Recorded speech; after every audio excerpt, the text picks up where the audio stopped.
Mayhem has been and always will be everywhere. Hey, how you doing, guys? Mayhem here, coming from Las Vegas, of course. Anyways, I'm making a lot of emails. People have been asking a lot of questions.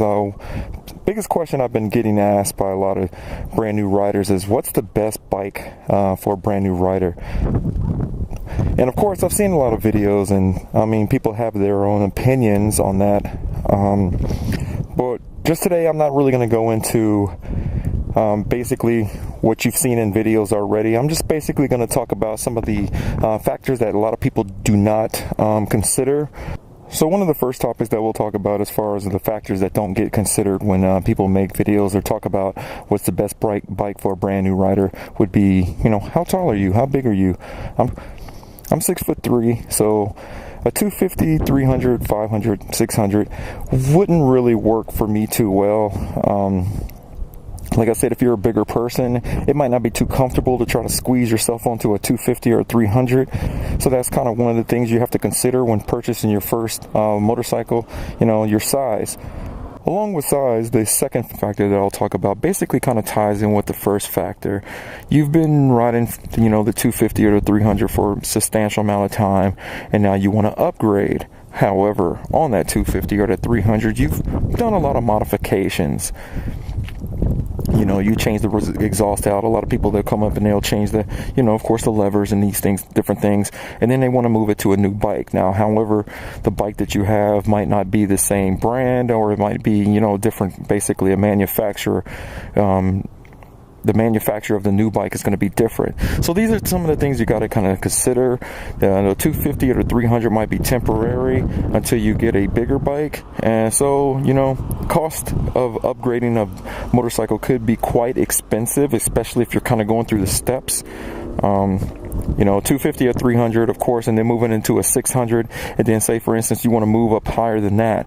And of course, there's a lot of things that you're going to want to think about too. You've probably seen some of the other videos where they were talking about maybe 1000 cc's is way too much power for you. Those are things you're going to have to think about.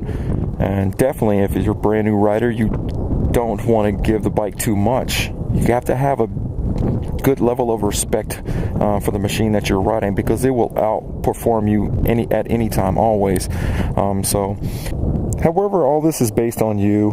Definitely take it easy. Go out to an empty parking lot, get to know your bike.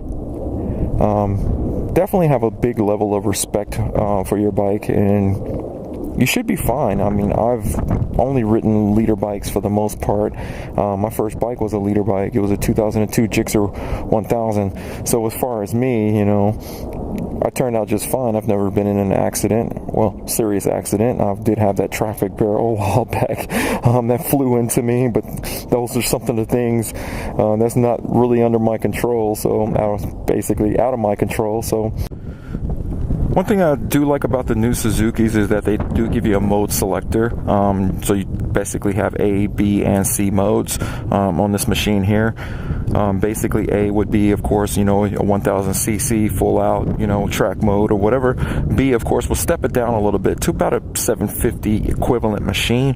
And then 600 or C mode, is going to be basically 600, of course, in a 1000 frame. That could definitely be the way to go if you're a taller person and you want to have the 1000 cc size, but however, you just don't really want that much power, and you can tone it down a little bit, which does help. And there's a big significant difference between A to C, so that would definitely help you out a little bit. So in this video, I'm not discouraging you from buying a smaller bike like a 250 or 300 and then upgrading later. Like I was saying,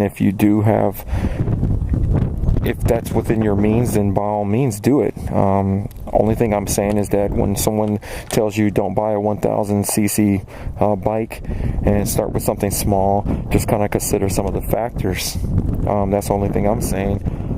I myself, with my first bike, was a 2002 Gixxer 1000, and I took my time. That's a big thing. Take your time.